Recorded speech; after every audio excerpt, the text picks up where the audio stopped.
This is the Brave Idiots Podcast, episode 2. Let's go. Boys, let me tell y'all. Either Double A is going to get on the podium and tell us what his plans are with Profar, or he needs to be freaking fired, because there's no reason this dude should still be on this roster, still be in that clubhouse. Do y'all agree? Oh, yeah. Why are we paying this cat? I mean, why are we paying him? Are we paying him? We've got it for free. But he's guaranteed money. Yeah. Cat pit. I do not care how much it costs. Get him off the roster. I don't know, man. I say we keep him. So we keep him till next year. You know. You never know. Mean, what can you do? You have to. You're paying the guy. You have to keep him at least until next year. That's the unfortunate thing, is that we're still going to have Profar, but it's also going to be like that time where we felt about, with the way we felt about Ozuna for that portion of time after his whole like domestic violence case kind of went on and stuff like that. Everyone was very like, we just have to live with him, like it just kind of what it was. And then he went off and ripped off 40 home runs and 100 RBIs. So I feel like it's different though. Yeah. Then he was hitting home runs with this guy seems to think he has to do something to hit the ball along the way. And it's very unfortunate for himself. That's true. And his career. Just if we could get some sort of production out of him, though, next year, it is what it is. I mean, you just have to get something, salvage the contract that you paid for. Now, if there was a way that the Braves could get out of that contract and then wipe it clean, that'd be great. But they did have extra money to play with this year because of that. But, the difference between Ozuna and this situation is Ozuna got in trouble one time. This dude's been in trouble twice for the same exact thing. Well, hold on. Ozuna was multiple times too, though. Well, oh, yeah, because of the DUI. Or like choking his wife and a DUI. But it was two totally different things. I'm talking about this guy got in trouble for one thing twice. I mean, it's stupid, but we paid for it. It's just a bad sign that we're just gonna have to make the most of. My biggest issue with that whole thing is that the fact of the matter is he probably got exposed to those drugs when he was with the Padres, and somehow we had to pay for the consequences. Get what I'm saying? Like, it should have been the Padres organization, which I guess they did with Tatis back when he got suspended for it.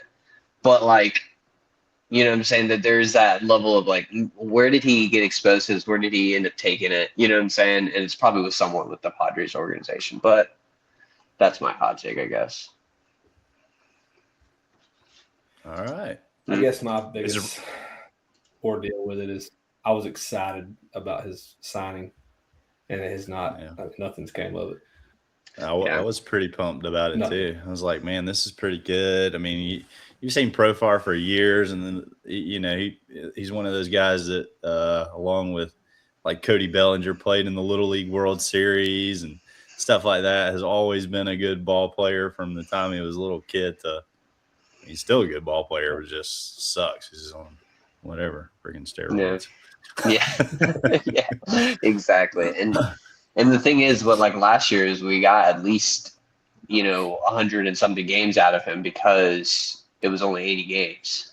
So now that he's had the full season, it's just like we're paying him for no reason. He's just there. And by this time next year, like when we get to the point of next year, we're gonna be like forgetting the fact that he plays for the Atlanta Braves. Everyone's like, oh, I forgot Profar. You know what I'm saying? So we're gonna go into the offseason probably, going like, oh, well, we gotta address this, and that. And then someone's gonna say, just don't forget that Profar is still around too as well. And everyone's gonna be like, what the heck? I totally forgot this guy's gonna be playing left field for us next year. But then when he's gone, we'll always remember it. Oh, yeah. Every time he steps back in Truist, it's going to be. But I'll tell you this. It doesn't matter if next year he actually is clean and he gets to the postseason and he gets it done when it matters most. It'll all go away. I'm like, Profar, Braves legend. I love that guy. biggest Profar guy known to man. You got me there. No. But in my honest opinion, It's almost, I ain't going to say as bad, almost as bad as Hector Oliveira. Just going to throw that out there. Just throwing it out there. Yeah. It's a hard thing to avoid, though. You know, it's as a fan, you have to just, lick your wounds with it. Is what it is. It's not. It's honestly just one thing on the laundry list of ailments for the Braves that is happening with them. So I'm not surprised. I'm not as hurt and devastated as I probably would have been like a couple years ago. I'm used to it by now. A little numb to it. All right, guys, we're gonna go ahead and jump into our first segment, which is called Soft Toss. This is where we'll start today's episode with a segment in which we'll discuss what's new in the baseball landscape, what's going on in Braves world, and whatever is most relevant or most random in baseball news. This is Soft Toss. All right, so we got opening day right around the corner. I believe the date on opening night, there's not opening day, is Wednesday the 25th. Kind of snuck up on us. We'll see if Blake gets some service back. There he is. Oh, again. there he is. He's back. He didn't go away for too long. But we got the Yanks versus the Giants. What are we thinking about that first opening game, guys? I mean, for me, I would say that I think, everyone, the eyes are on the Yankees, right? Like everyone's eyes are always on the Yankees. What are the Yankees going to do? What is Aaron Judge going to do? The prodigal son. What is he going to do? And so I think that's going to be all the focus, but you're going to have the Giants that are going to go out there. I don't know who they have announced, if anyone's seen it. I don't know who they announced as their open day starter, but I would imagine it's probably someone like Robbie Ray is going out there. I would think so. Yeah, and I would probably think the opposite. I'd probably think it'd be Logan Webb. It could be Logan Webb. I don't know how it all timed up with the World Baseball Classic and everything like that. That's a very good point, though. But whoever it is, I think either way, two solid pitchers is what I'm saying. So I think that you kind of go out there. A lot of stuff's going to be on the Yankees, and I'm just going to say the Giants just because I got a couple of guys on my fantasy team. So hopefully. Is Garrett Cole back? He's back I think he's kind of I don't know. I think he might be taking some time off at the rip. Yeah. I need to chat here. I can look. We need this fact check, right? Yeah, here, we can. Yeah. Yeah, Blake. We got Garrett Cole back for the Yankees. I don't know who's who their starting dude is, but then for San Fran, they've still got Devers, right? Yeah, so they've got Devers. They also signed Ariz. Luis Ariz, yeah. Ariz. Yeah. And they also signed Willie Adames. So, I mean, they've got some pretty good Adames. players. So you got Freed versus Willie Webb. Adames. ESPN showing for. Okay, so it is Logan Webb. Yep. Yeah, I mean, but I think, it just depends on kind of what the Yankees lineup is going to look like. But, I mean, this is the first game of the season. Anything could happen. You're not splitting teeth here. Aaron Judge was just playing big games. We'll see what happens there. But when he was playing those big games, what was he doing? Nothing. So we'll see what happens, But, I mean, I think I just for some reason feels like the Giants is going to kind of get it done and just kind of, kind of set the season off right with, like a Yankees loss. Everyone's happy when that happens. Well, I think two kind of slept on pickups by the Giants was Adrian Hauser and Tyler Mahal. I think they're going to do good for those guys. Yeah. I mean, at least takes, some solid innings for them. Oh, yeah. Mm-hmm. And we've got that. So that game's on Wednesday night, Netflix telecast for the subscribers of Netflix, I guess. Some hoopla about that in the world news, I guess, is not everybody's excited about that. But, and we got what should be interesting is Jameis Winston on that telecast. He's always exciting and entertaining to listen to. So looking forward to that. The guy's great on TV. He is. He is, man. He's charismatic. He really is. He's got it. But I mean, yeah, he's If he hadn't played for the Garnet and Gold, that's all I'm saying, man. no, big fan over there. Yeah. But if he'd played for the Dolphins, he'd be all right, See, I don't know. right? Come on. I love how Jameis Winston's favorite or his first highlight in the NFL was an interception run back. That probably made you feel good. I love his Oh, yeah, commentation about it, though. My first pass was a touchdown. It was just an interception. It was an interception, exactly. Yeah. But yeah, he's good. I mean, he's just one of those guys that kind of grow on you as years go on too, as well. Like you're just like, dude, that guy's funny. Every time I see him now, it's just a clip of him being hilarious or like super religious, and you just gotta respect it. You know what I'm saying? You're like, that guy just loves God. We love that. Yeah, Yeah. he actually made me forget he ever played for Florida State. Yeah, exactly. I felt that way about Tim Tebow a little bit over the years too, as well. Yeah, absolutely. I feel the same way.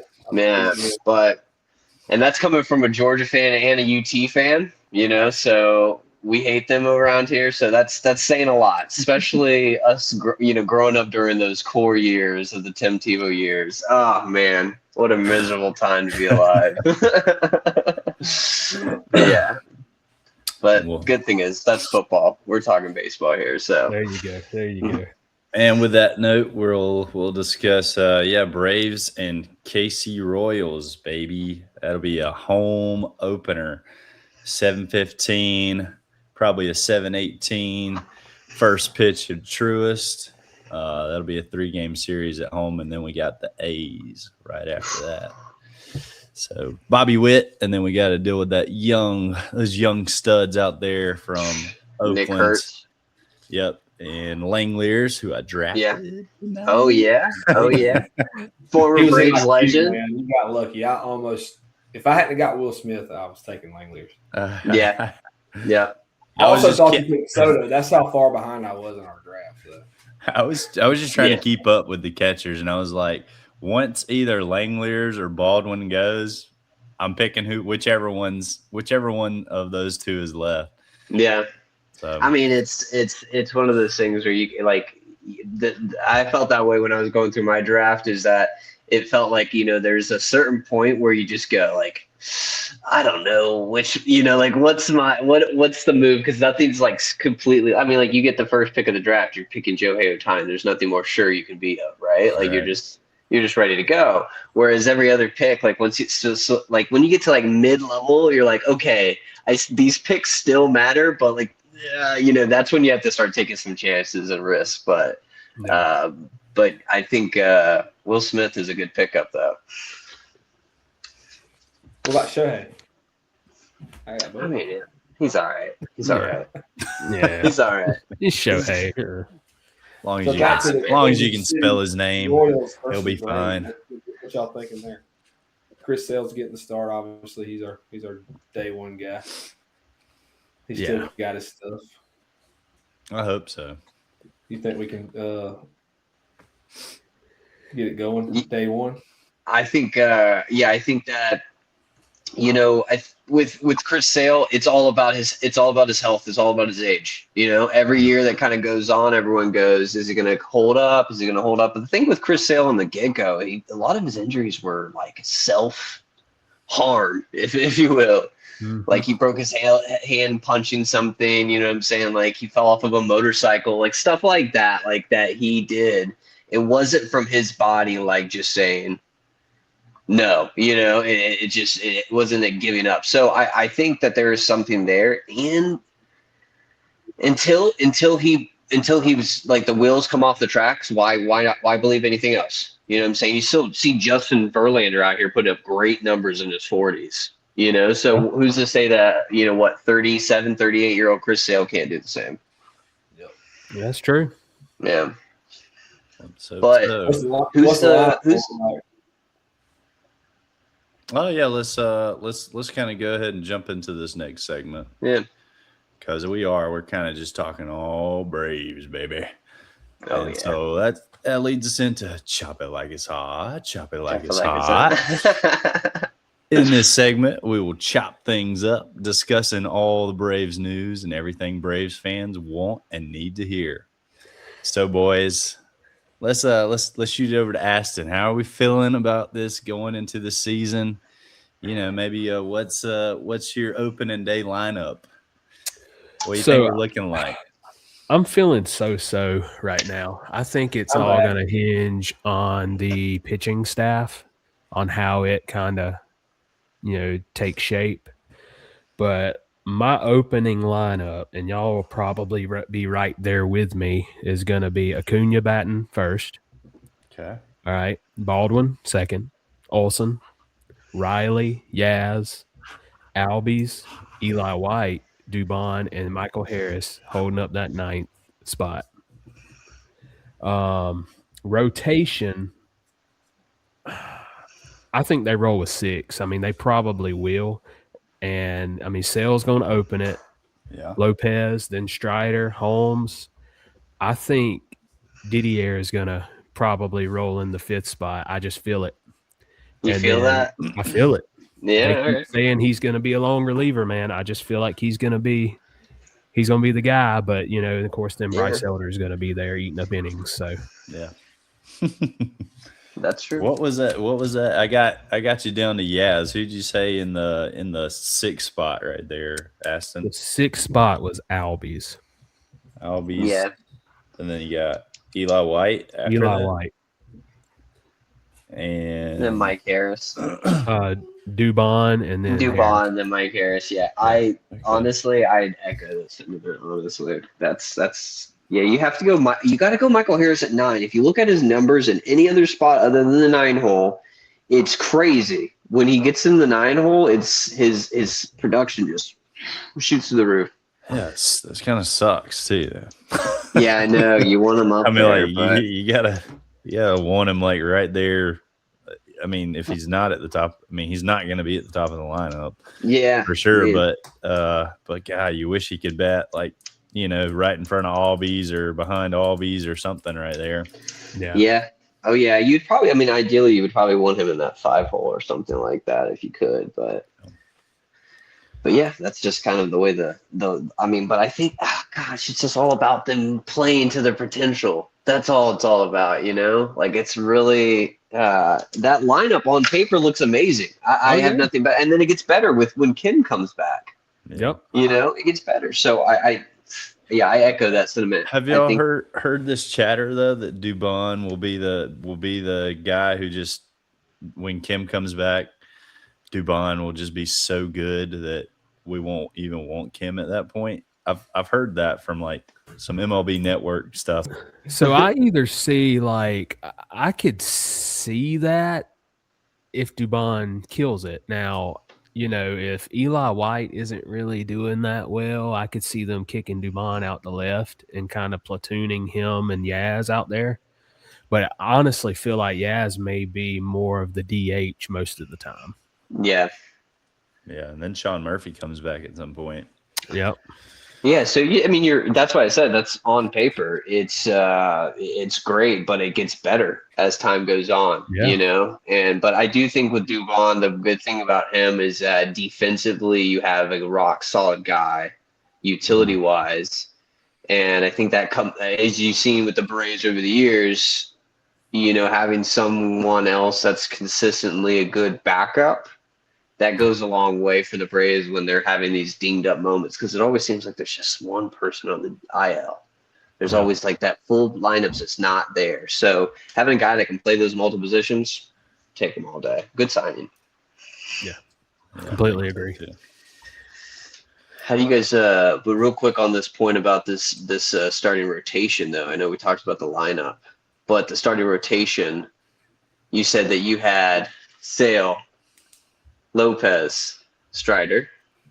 Okay. And then 4, you had Holmes. And then you're saying Fuentes is your number 5. Yes. I mean, as much as I would love that, I would love Fuentes to be 5. I think there's just no way Bryce Elder's not getting that ball on that 5th day. At least in the first go around, he's going to get that ball 5th day. But Fuentes is going to be that guy that's he's going to be like that Strider role. Where it's gonna be like Strider coming out of the bullpen, eventually hopefully working his way to that starting spot. Yeah, I just see them using him as the 6th starter to start with, because we play 13 games straight. So I think that they'll actually you could really flip flop them. I think they'll probably keep him in the bullpen, and they'll see how Elder does and Holmes do, honestly, and then they'll probably be trying to eventually bring up J.R. Ritchie to. Yeah, I'm with Aston. I think they go with the 6th starter. I think he gets the start in the first. Ooh, we shall see. Yeah. That's a bold prediction. That's actually not a bad idea, though. I would say that, like, really not. I mean, look at who we're playing. I mean, yeah, and you're playing in our that division, obviously, and then I mean, it's the Athletics and the Royals. I mean, you're going to get the start to historically not great teams. Yeah. I think Aston's onto something there. Yeah, exactly. You're right. No, I agree. But again, as we always say, it's always about health. It's the Braves, but it's all about health. So it's like, it's like at some point, all these guys are going to get play. And I think that's kind of like one of the things that, that again is always a point of topic with the Braves is like, what's going on with the IL? What's happening there? Like, like right now we're starting the season without Spencer Schwellenbach. Okay. AJ Smith-Shawver, you're those two guys that are big for you. And now Person Waldrop, Blake's favorite guy in the world. Person Waldrop. So you got these three big guys that, are going down. And then now you're still also like, is Strider going to be what he is? You know what I'm saying? Yeah. Is he still going to be good for 162? Is Grant Holmes going to be good for 162? Because there's some, things going on with that elbow, or that's there. I mean, he looks good, but it's like also feels very volatile, right? What you don't realize is you just fueled Aston's take even more. Yeah. Is Strider going to be what he's going to be? Does Fuentes get that 6-day start? That's true. I mean, hey, I'm all for it. I think it's a good take. I mean, I would be okay if the Braves went 6 starters all year long. That would give Sale some rest. That's true. Yeah, and it gives people like Lopez a little bit of time in between each start too. But at this point, Ronaldo Lopez should be pitching. He keeps being on like the shortened load, Yeah. So we'll see. Realistically, guys, we're gonna go through like 20 starters. And that's just how it's going. Hey, don't say that yet. Oh, we're gonna be digging Let's talk deep. about that when we get there. You're already breaking my heart. Even speaking. Oh no, I know. I've set my hopes way too high the last 2 seasons, and it's easy to do. I'm just trying to set them way down here this year. What would you guys think is like the biggest like questions for the Braves this year? Like if you had to put bullet point 3 questions, like that's going to define their season. What would you say? I'm going to say one of mine is Austin Riley. What will Austin Riley do? We gave him this monster contract a few years ago. He's always like, I just want to win a Gold Glove. I want to win a Gold Glove. But we just need the dude to stay healthy and freaking hit some home runs, Mm-hmm. So that's kind of one of my big ones that kind of just keeps coming to my mind over and over again. I wanted to draft him so bad tonight in fantasy, but I was like, dude, if he gets hurt again, like, did any of you guys draft him? I have no idea. No, I did not. Okay. I did not. I was careful. I took 2 Braves players. Bro, I took a third baseman which, by the way, viewers, we did our fantasy draft tonight. Just so you know, that's why we keep bringing it up.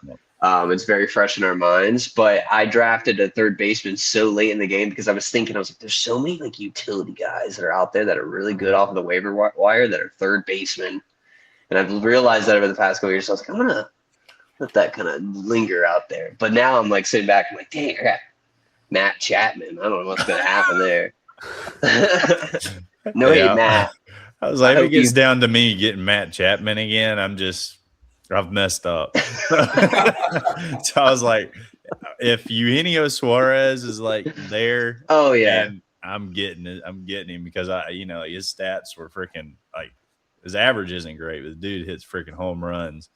Like he reminds me of Dan Uggla. He's going to hit below the Mendoza line, but he's going to hit you like 70 home runs. Yeah. Gosh, Dan Uggla, what a classic name there. But any other big question for this year's team? Sorry to get us back on. Let's try to get us back on target here. I mean, again, do I got to say it for the 10th time? Health. That's the biggest question. Like, I hate to keep being redundant here, but boys, that's the biggest, thing. It's not even an elephant in the room at this point. It's just simply in your face. You got to acknowledge it. You could sit here and we could talk about how great the ligament rotation is, but we've done that for the past 2 years, and then we barely squeaked in, 1 year, and then it was just because of one hot start to the year, and then and then last year it was just like, who is that team? So I think that's the biggest second question I would put out there. But what about you, Aston? I think Suarez ends up being the closer, and Iglesias ends up being the setup guy. I told you that on the phone. Yeah. Well, I had already wrote that on my notes. Yeah. I had already wrote that down on my notes. But I think that's a good take too as well. I you never know what's going to happen in that back half. But the good thing is that we have these two like guys that are like 8, 9 should be solid. Which way we put it, like that should be solid. So I think that's that is a big question. I think bullpen for the Braves last year was a very sus thing. It was like, how many times the Braves could have won probably games last year if they didn't be going into the 7th inning and it'd be like 7-3, and then it'd be 9-7 by the end of the game. So I think that's a good take. What about you, Blake? Do you have another one? Yeah, I do. Thankfully, I had 2. I guess my biggest thing is we were, I think, in the top 3 with on base percentage last year. We got on base a lot, but we were in the bottom tier with batting average with runners in scoring position. Ooh. I'm hoping that we That's come true. up big in clutch moments when we need it. You look back, not even the year we won it, the year after that, we were pretty decent. Yeah. We could hit the ball when there were people on base. Last year, we just could not seem to come up with a timely hit. And I'm hoping that they figure out a way this year to – I don't know what it's going to take. I mean, there's not much you can do with the lineup, which Aston's already told you what he expects it to be, and I agree with him. I think it'll be close to that. So maybe this lineup's different. I don't know. That's what I'm worried about. I hope so. I think also too, big question is Walt Weiss. Walt Weiss. You know what I'm saying? Yeah. What do the Braves look like under his tenure? Because there's a lot of things to say about the Snit era. There's a lot of stuff you could say about the Snit era, but I still can't get put past the fact that this guy brought me a World Series, so I can't ever talk too bad about Brian Snitker, because he also turned around the franchise too when we were coming off of our down years. He came in and he made like a team that was suffering, like an actual like good team to watch down the stretch, and made everyone so excited for that 2018 year that when you came into it, you're like, oh man, like I think that the tide's turning. Acuna, Albies is starting to come up. Dansby started to hit his stride. Freddie's there, You had all these things, these pieces, and then he brought you a World Series in 21. Now, the last couple of years, that's the question that everyone wanted his head on a spike for a while. And But I think look at where he was dealt. yeah. Oh, yeah. Exactly. Injuries. That's what I'm saying. It's not his fault. It's no one's fault. We could sit here and moan and groan about Alec Anthopoulos and his ability to do things and what he does. But I think at the same time, you have to give the benefit of the doubt. It's no one's fault. It's just injuries. But now, when they were healthy in the moments and stuff like that, there were some questionable calls the last couple of years. Yeah. You go in, you have the historic offense, 2023. All right. Their only team that everyone mentions in the same breath is 1927 Yankees. Yeah. You know what I'm saying? When the milkmen were pitching, you know what I'm saying? They don't got people throwing 100 miles per hour from the left side. Like, you don't got that, So it was a different season. And then on the very first game of the NLDS, you swapped the lineup up. You changed the entire lineup. Calm it down, Briar. It's all right. It's all right. Yeah. We're in the future now. I'm just saying that is the things that people will go and that's what they think about with Snip the past couple of years. So Walt Weiss coming into the picture, it's really like, what does the team look like? Look at what people really complained about the last couple of years. It was who we went to out of the bullpen when we went to them. Whose decision was that? Yeah, it's Brian Snicker. You know what I'm saying? That was his decision? Yeah. Well, when there's the moments in game when there's a player that needs to be coming out and off of the bullpen, it's a lot of the times it's it's a combined effort between them and the pitching coach. But that's what I'm saying. Yeah. A lot of the blame gets held on that guy, but I feel like he was pulled and torn to do certain things a certain way when you don't really have the arsenal that you wish you had, especially dealing with injury. And that's where I'm getting at with him. I'm very thankful of Snicker. He gave me my first World Series that I can remember as a Brave fan. Yeah, I feel that.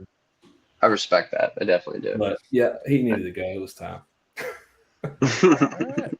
All right. Let's talk a little fantasy here before we get into a little bit of game show. I was gonna ask who we thought about these things, but we've already drafted now. So how y'all feeling about your fantasy team? I haven't even looked at you guys' team. How do you feel about your fantasy team, I feel great, man. Do you? But I haven't looked at y'all's, so it always makes a difference whenever I start comparing. That's true. You know? When that first week comes up with that magic, you're like, oh man, I didn't know they had.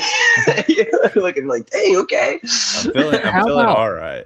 How about this? How about all four of us each name our rosters, and then we'll just go from there. Oh yeah, we'll rapid fire it too to save some time, and we'll kind of go off of it, you know. We'll start with Jake. You want me to go read it off first? Yeah, you can go first. All right. We got Shea Langeliers at catching. We got Vlad Jr. at first. We got Nico Horner at second. Eugenio Suarez at third. Lindor, who can switch out with Abrams at shortstop. We got Ronnie Acuna Jr. And we got Yordan Alvarez and Byron Buxton in the outfield. We got Nick Kurtz is kind of my utility guy / switch out with Vlad Jr. or whoever at first. And then I got what's his name? Tanner Bibby. I can't say his name. Tanner Bibby. And Edwin Diaz, closer. We got Gossman. We got Iglesias. We got Mizorowski. I had him last year. Had to go with Yamamoto as my first pitcher I chose. That's smart. And then I have Matthew Boyd. I picked. That was actually like my last pick, I think. It's not bad. I've got Hader and Zach Wheeler already on the IL, so I can pick up some more players. That's smart. Blake, tell us what your draft was like, Blake. Well, I had the overall number 1 draft pick. And who was that? I went with Ozzie Albies. Oh man, that's a sleeper pick. Shohei Ohtani, obviously, but I was in my draft order. So at catcher, I had Baldwin. First base, Freddie Freeman. Second base, Albies. Third base, Caminero. Shortstop, Mookie Betts. Outfield, I went with Roman Anthony, which he had a heck of a baseball classic, by the way. Mm-hmm. And then while my 4-year-old was telling me a story, I accidentally picked Rosarina. I didn't really want to, but I just panicked. And then I feel that. Juan Seager in the utility at Seager. Adames, Keishkull on the bench, Wood on the bench. Then my pitchers are Castillo, Chapman in relief, Flaherty, Lodolo, Luzardo, Ohtani, and Rasmussen. I think it was Drew Rasmussen. He's great. He's a good little sleeper pick. I'll tell you that. I think that was my last pick. Yeah, that's smart. All right, Addison, what is it? It kind of gets to me right here though that I hear Ohtani as a batter and then I hear him again as a pitcher, and then you're like, dang, I'm screwed. There are some leagues where you draft him as a pitcher and you draft him as a batter, like they're two separate players, and you can get him. And I was like, that's actually pretty. Crazy, but like it's fun to have like both, like you just get that, like that's your automatic first pick, right? All right, so tell us what it is. All right, so I got William Contreras at catcher, Josh Naylor at first base, Marcus Semien at second base, Manny Machado at third base, Trey Turner at shortstop, Brent Rooker outfield, Tyler Soderstrom outfield, also first base. All right, Kyle Tucker.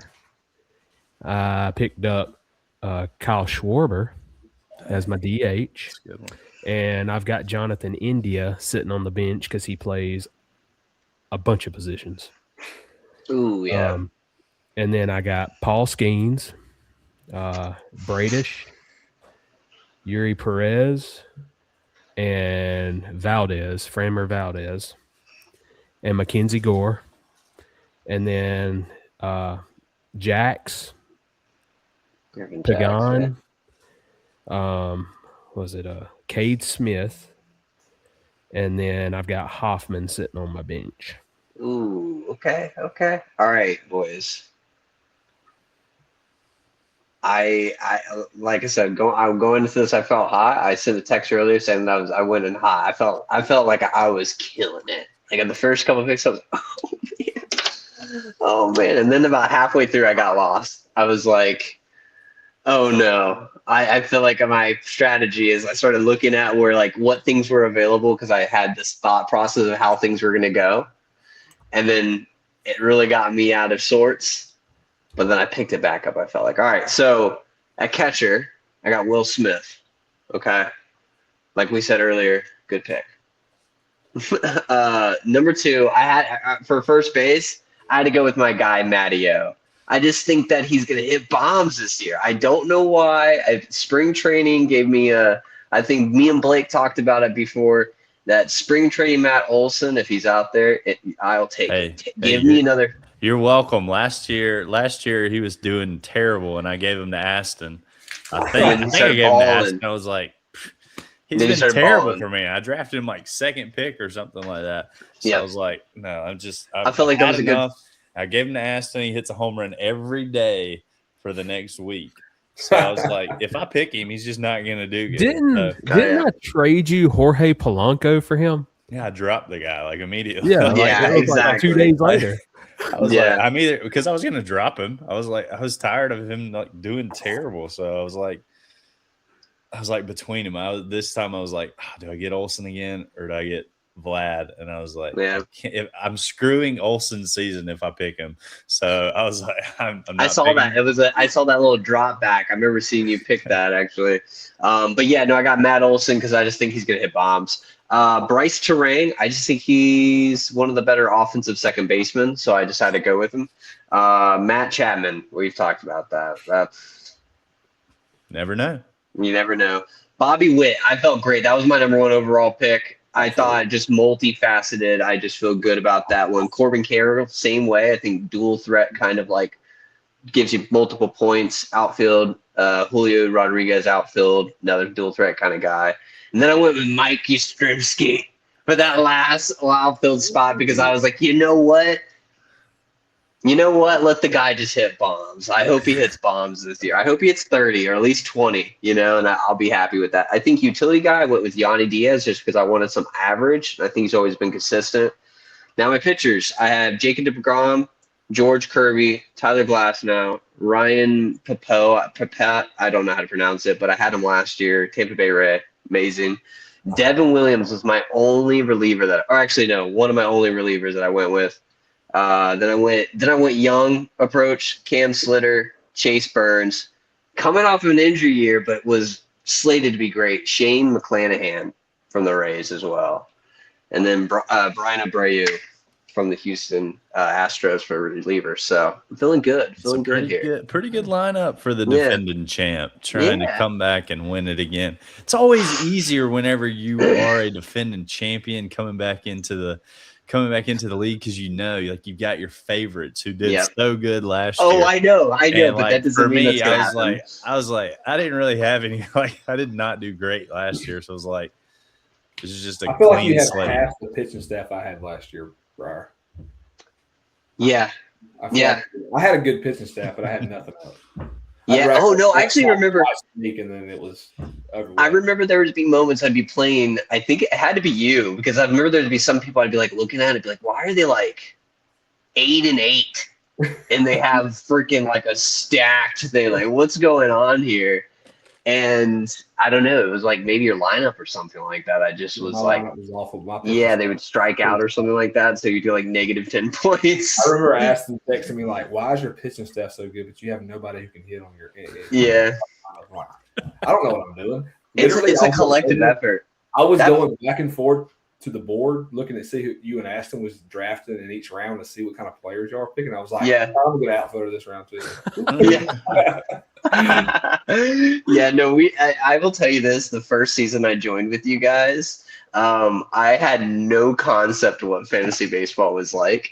And I remember like Y'all are welcome because I do not. Anytime anybody joins the league, I try not to tell them what's going on until they Yeah. ask. And so Brian He didn't didn't- ask. I didn't and then ask because I started asking. I didn't ask because I was like I should figure this out, you know. But I remember I drafted Acuna towards ACL. But I remember I actually had the number 1 overall pick, and I didn't pick Shohei Ohtani, guys, because I was riding my boy because I thought like that was the plan, and I went all in on the batters, and then my I pitching had to staff go was with terrible. Acuna this time. I picked him probably a little early too, but Hey, he's sitting there and Otani's already picked. You're like, he's a top 3 player in the league. He's got to be. oh yeah. If he's playing to his potential, it's like Ohtani, Judge, Acuna, exactly. in my opinion. Should we get into this next segment? Oh yeah, game show, baby. Which we're gonna go a little bit. It's gonna kind of keep it a little shorter tonight. Yeah. You know, go over kind of like season type stuff. But this is the bigs. That is the Braves Idiot Game Show. Do, do, do, do, do, do, do. In this segment, we will play head to head. Tonight, we will play head to head to head to head against one another each week to test our Braves and baseball knowledge. Pod points will be awarded to the winner each week. This week, let's go over some big picture, big outlook type questions, maybe fantasy questions, and we'll make each one worth 100 pod points. So we'll have to kind of like look back at this at the end of the season and see who gets the points, right? So if we got something to write with, if you don't, we'll just kind of 1, 2, 3 it, and kind of get our answers on this. But question number 1. Let's see here. That's kind of what I wanted to talk. Which kind of Aston already hit on this topic, so we might get we might get the answer. I don't know what answer we'll get. We'll see. Who ends the season as the Braves closer? Will it be Iggy, Suarez, or someone else? Write down your answer. So it's like 1, 2, 3. Yeah, so that's your write down your answer, and we'll kind of 1, 2, 3 and hold it up. Okay. Everybody got their answer. Give me the options one more time. You got Iglesias, you got Suarez, or you got someone else. I mean, that's that's the only 3 choices you got anyway. Yeah. Dang. Okay. All right. All right. We ready? 3, 2, 1. My writing's so small. I went 2 for Suarez. Mine says Suarez. I went with Iggy. I'm sticking with Iggy. So either y'all get a bunch of points or I get all the points. That's how this works. All right. Question number 2.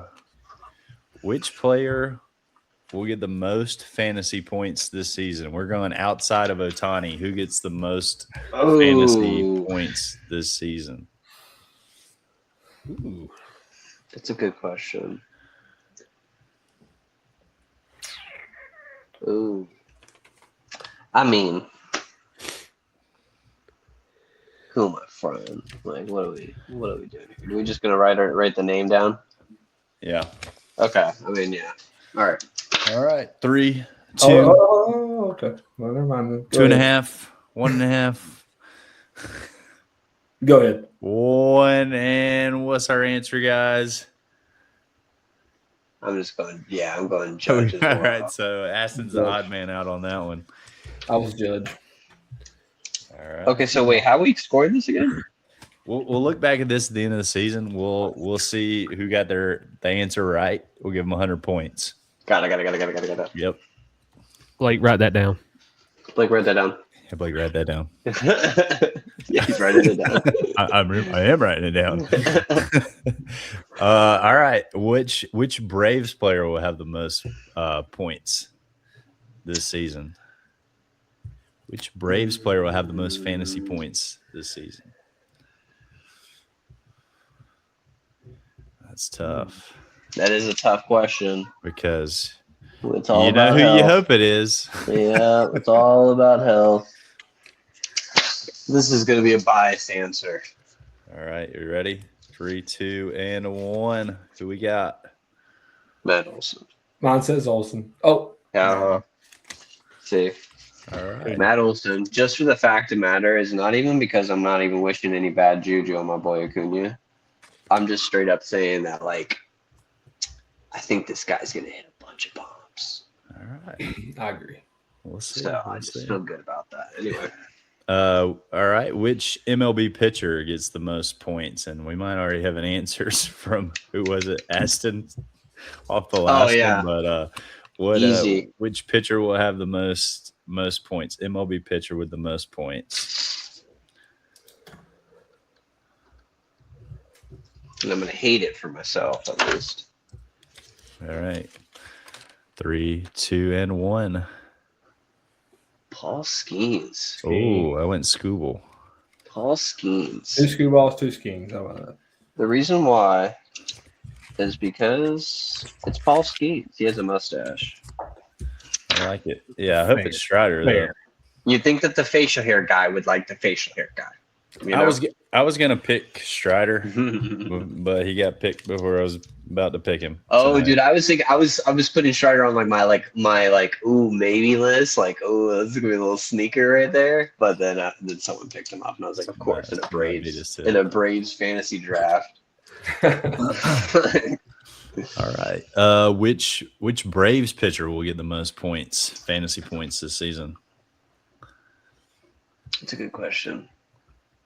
Hmm. Bryce Elder. I'm just kidding.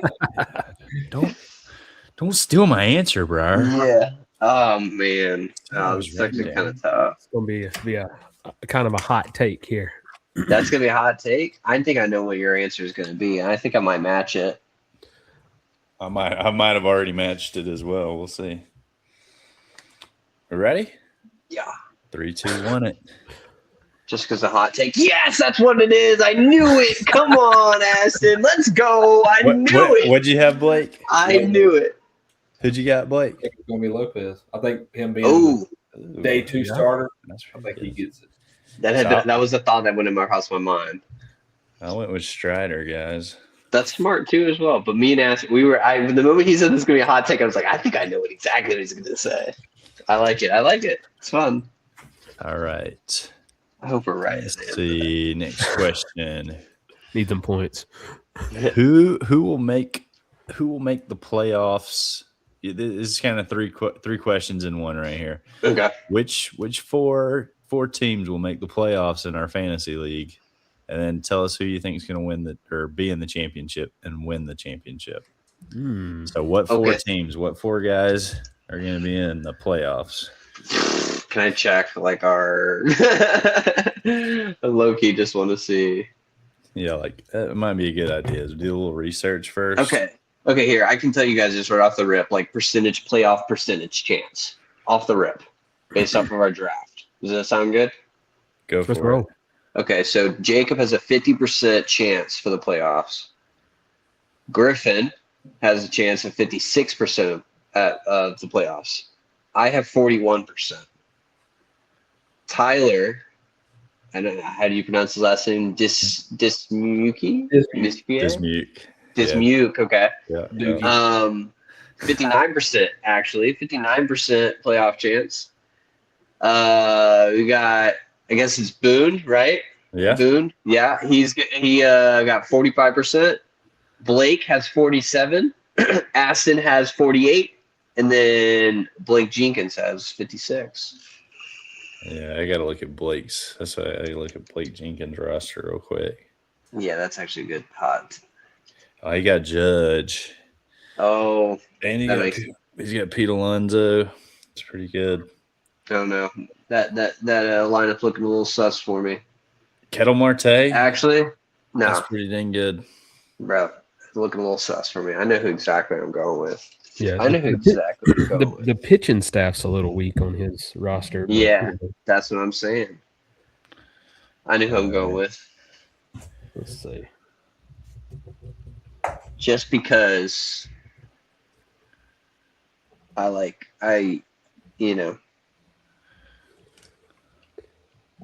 second, hold on that thought there. And then we got to decide who wins it. Yeah. You gotta say who's going to be in the championship and who wins it. All right. Let's see here. 1 second. I'm making like a little graph. Oh, man. Yeah, I'm trying. It's a tough choice here between these. God, guys, this is tough. I'm locked. All right, baby. All right, I'm ready. Here we go. Let's see.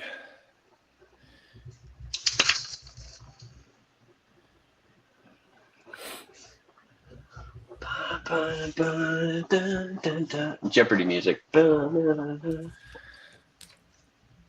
right. All right, here we go. What we got? I guess we can kind of just go through this. Just kind of go around the square here. Yeah. I've got Breyer, Blake Jenkins, myself, and Boone. I'm sorry, guys. Someone had to get their feelings hurt, honestly. All right. But it's just I almost wrote down Griffin too because Griffin actually has a good one, and Griffin's always in there. He's always trying to make some moves. He's always trying to win. That's the thing. But Boone's just so historically, even before we had all you guys in here, like he was always in the championship of everything. Yeah. So it's hard to not choose it. And he acts like he doesn't care. And then But I know he does. Like he's like keeping His up transactions tell me he does. Yeah.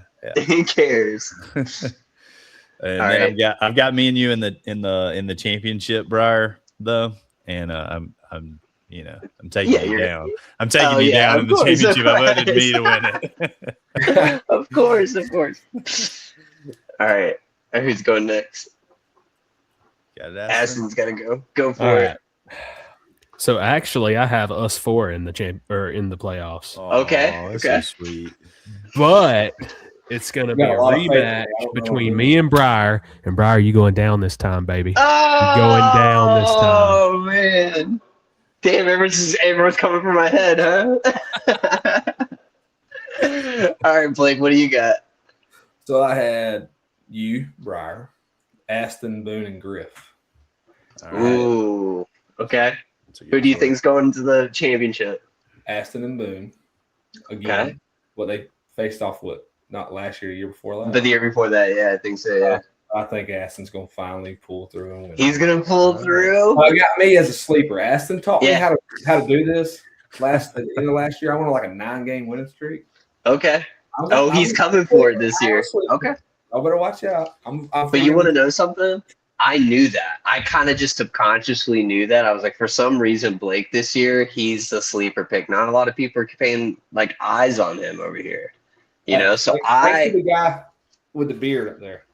I have us four going. Hey! And I have me and Aston going to the championship back to back, baby. Bring it to me.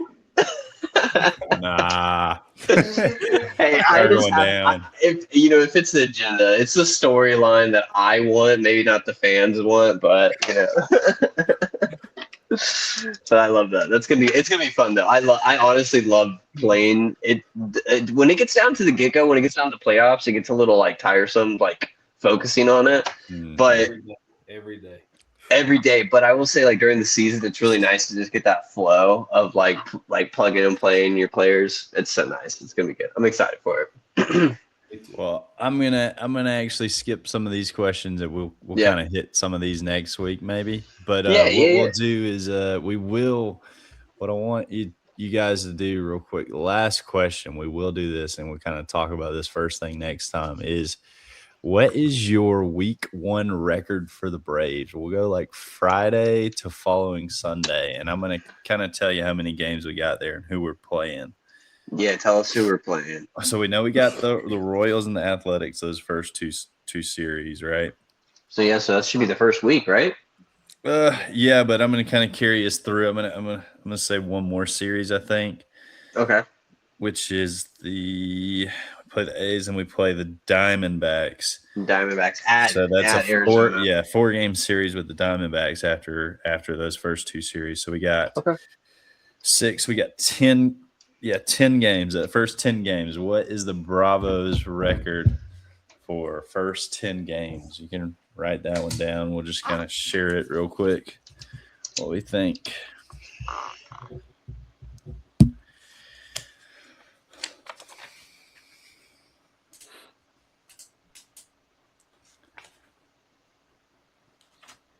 You know what? I'm going to change my answer. I wrote one thing, but I think I'm going to change it. I'm actually thinking about the let's see here. I got my answer ready. What you got, Aston? 3. Oh, yeah. I like it. So Okay. I think we sweep the Royals. We take 2 or 3 from the A's, and then we split with the Diamondbacks. That's a good call. I got 6 and 4. I think we lose. We take 1 out of 3 from the Royals. I feel like it's gonna be one of those things where we're all gonna be like, Of course. here we go again. You know what I'm saying? But then they're gonna come back, all right, and they're going to come back and win the next series. They're not gonna sweep, but they'll win. They'll get their 3 there, okay. But then they come back. They go to Arizona. And they go because Arizona historically is always that place the Braves like kind of get it going, and I think that they go and that jump starts them a little bit. That's plausible. I could see that. Yeah. happening. Yeah. What does that say, Blake? 6 and 4. So we got 2 6 and 4s. I think we win all 3 series. Okay. I think we win 2 out of 3. Well, we play the Diamondbacks 4 games, don't we? Mm-hmm. Yeah. Mm-hmm. Okay. Well, we'll lose something there, but I think it's good. Split that series. Yeah. All right. I like it. All right. So good deal, guys. We'll kind of check in on that, where we're at next time with that. Maybe go through some of these other questions, what we think season outlook will look like. But our points update for guys, don't forget we're doing this season-long thing on the podcast, trying to figure out who our MVP is, our most valuable podcaster at the end of the season. The MVP will be that podcaster with the most points, and points can be earned a variety of ways, not just winning the bigs. So pod points are separated into tiers that we will post on our social at some point, and maybe take some listener advice on what should earn us pod points, right? We're totally making these up as we go, so new things can always be added, and we'll separate that into tiers. And so, yeah, if y'all have suggestions, please comment what you think will be those what should get us pod points. You know, could be just having a player interview or getting a shout out at Truist, being on the big screen out at the game. Who knows? Getting on the Kiss Cam, you know. But currently we have Briar that's in the lead with 100 points for winning the bigs last week.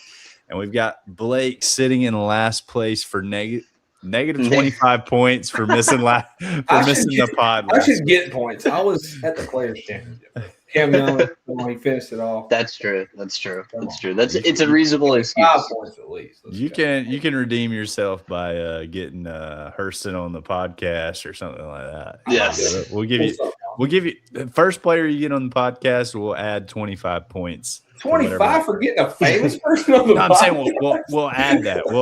We will add that to whatever the tier is, right? So you get the high level points. You get your 20 point. You get your 25 points back. Yeah, exactly. Yeah. Let me get my phone book real quick. I'm about to get some.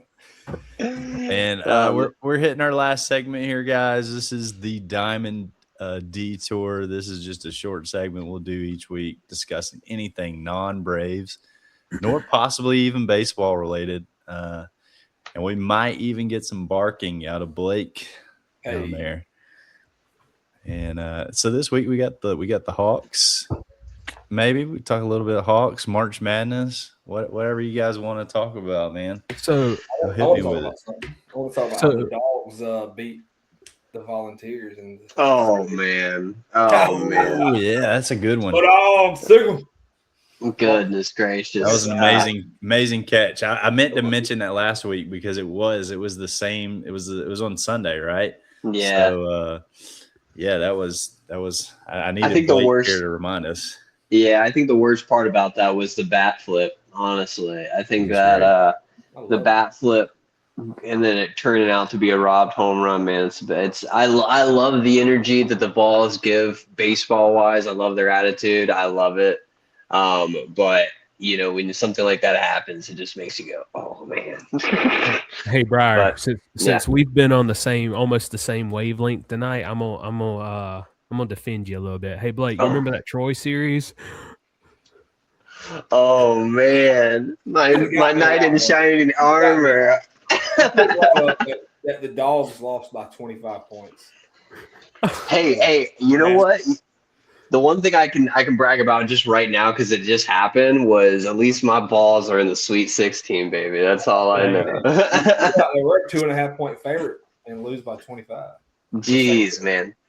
I was a little upset because I had a really good round of 64 bracket, but once I hit the Georgia game, I was like, surely, because Ashton said he was speaking for you and was saying that the Dogs were not going to fumble the bag in the first round.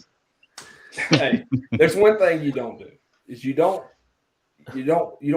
hope for the Dogs to do what you want them to do, because they're going to do the opposite, especially in something outside of football. So that's true. You just try to pay it no attention, even though your mind can't stop thinking about it. That's what I do. And, the Dogs are the only top 5 team I know to host a regional twice and get put out their own regional. So yeah. Hey, but you know what? Again, we hire the Gators throwaway coach, and you see what that gets us: 25 loss to St. Louis. Yeah, I think. But the thing is that, like, at the end of the day, the Dogs can sit here and say, we win in the sport where it matters. We win in the sport where the money actually pays for every other sport. Go Dogs, baby. Go Dogs. Hey. Give him the wolf. Give him the bark real quick. Action. There he is. Let's freaking go. That's perfect. That's awesome. But yeah, no, that was a little stinger, but we'll see how it goes through the rest of the season. That's baseball has teetered back. We just lost our head coach to the Giants. What can we do? Hey, you're a day one pick there, the Giants. That's why you picked them. That's true. Matt Chapman. He's gonna get the Tony Vitella treatment and turn it around. He's gonna be a whole different player this year. 35 bombs. Oh please. 35 bombs. You heard it here first, folks. So boys, who's y'all's Atlanta Hawks MVP so far this year? I want to hear this. Who did they trade Trae Young for? Because ever since Trae Young's been gone, their defense has been insane. Like, they've been defensively a lot better on the ball. So it was Corey Kispert and CJ McCollum. Oh, okay. Yeah. Well, CJ's been good since they come over, right? And then, I was listening this morning to the sports radio, and it was 6 8 fan. No. That doesn't come in clear up here. 92.9 the game. Okay. Yeah. So they were talking about some big guy who doesn't score much, but I guess he gets rebounds and whatnot. Is it Porzingis? Is that who it is? No, we traded him. Did we trade him? Jock Landale? Maybe. I have no idea, dude. I honestly, I keep up with the record and I try to watch. Yeah, I'm terrible with Hawks basketball. I watch whenever, like, I'm like, I checked the yeah. standings. The Hawks are actually good this year. Let me watch the game. And I'm more always of a like, hockey guy last over second. here. During my winter sports, I'm more of a hockey guy. But the guy from Golden State's been good since he come over, Kaminga or whatever. Yeah. I know he's had some rough games, but I know he had that hot game like right off the rip, right whenever he got over to the Hawks. So that's kind of good. And they beat Golden State again. What was it last night? Yeah, last night. Yeah. Beat Golden State again. So 12-1 over their last 13 games, looking like they can make the playoffs. Yeah, they're sitting in playoff contention. Yeah, sixth place right now. So yeah. So my current season MVP for the Hawks so far this year is Dyson Daniels. Don't know him. Why is that, Aston? Because dude is like he almost does it all for him. I mean, there's games where he doesn't score a whole lot, but dude is like crazy good on defense.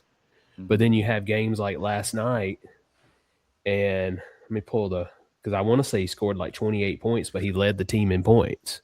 Yeah, I know he's good.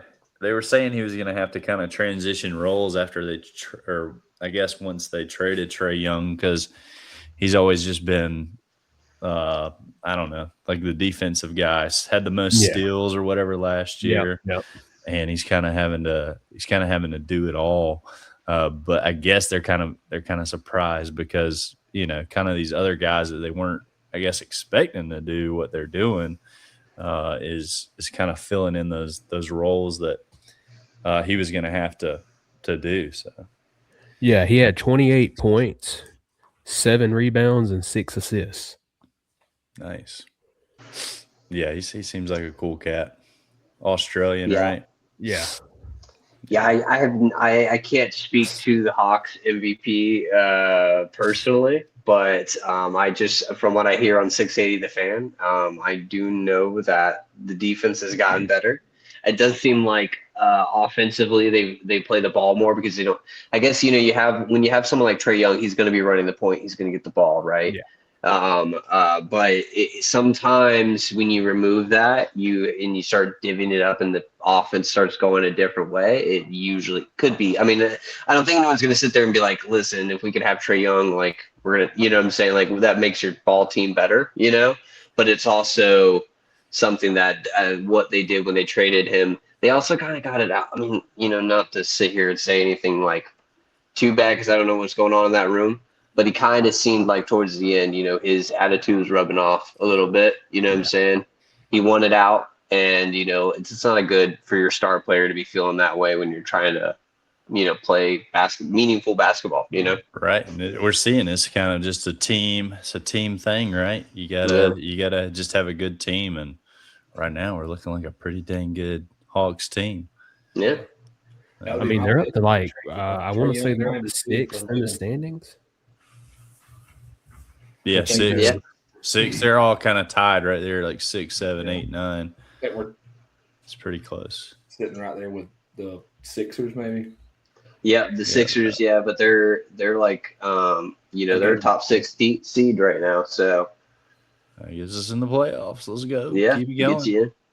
Gets you in. You don't got to play the play in. You're just already in. You know. Yeah. So, but yeah, I mean, shoot. All right. Hey, one last question, guys, before we close it down here. Who we're kind of making this a second pick of this. We kind of did this last week. Who wins the NCAA tournament with what we got left? My answer hasn't changed. Arizona Wildcats. That's who I've been riding. That's who I think looks the best even so far too as well. But I'm feeling good. I mean, my bracket is still pretty standing out there about 80 percentile, so that's not bad. Mm-hmm. Final Four still in there. That's all good. So as long as that holds up. But Florida got beat. Florida did get beat. I know. Good thing they're not in my Final Four. 72. I think that they are in my Final Four, so I might be jacked up now. Yeah. But, once your Final Four goes, that's when it gets difficult. But that's Arizona's my team to pick to win. I went with Duke. I'm going to stick with Duke. Yeah. So we'll see. I chose Arizona in my bracket. So smart man. What you think, Aston? Be honest, I can't even remember who I picked. I think you said Arizona I last think week. I did. Yeah, Yeah. I think I did. And Oh, hey, I chose them there in the championship against Duke, so maybe it'll be one of the two, Arizona or Duke. But if it all goes to crap, my Vols go on a run, I'll be okay with that too. Yeah, I bet. Let's say if they make it into the championship and it's Tennessee and Arizona, Briar's gonna be like, "Let's go, Tennessee!" Oh god, it will if they go. Yeah, I would be all in. I'd be like, well, at that point, my whole bracket would be shot anyway. So I would be like, hey, I'd be guns to the head, man. I'd be so into it. I'd be like locked in, ready to go that day. Oh man, anything to get a natty, just to have something to talk crap about, you know? Because football's not helping me. It hasn't been helping me for years. So. Yeah, baseball's not looking that hot either with the Dogs, kicking their booties. Yeah.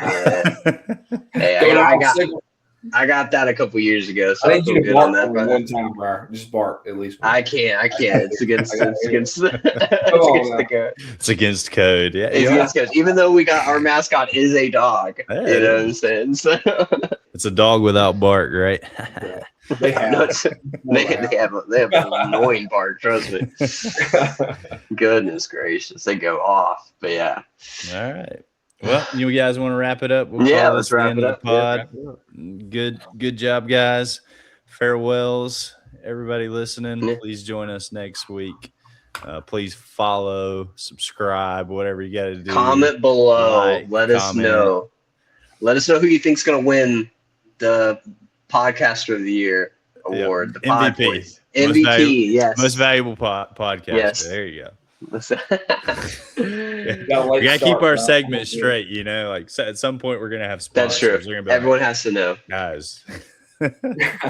But we look forward to seeing everybody here next week. Hopefully at a good hour, and hopefully Thanks Tennessee again. will be knocked out at that point. Oh no, we ain't gotta wait on Brian. That's true.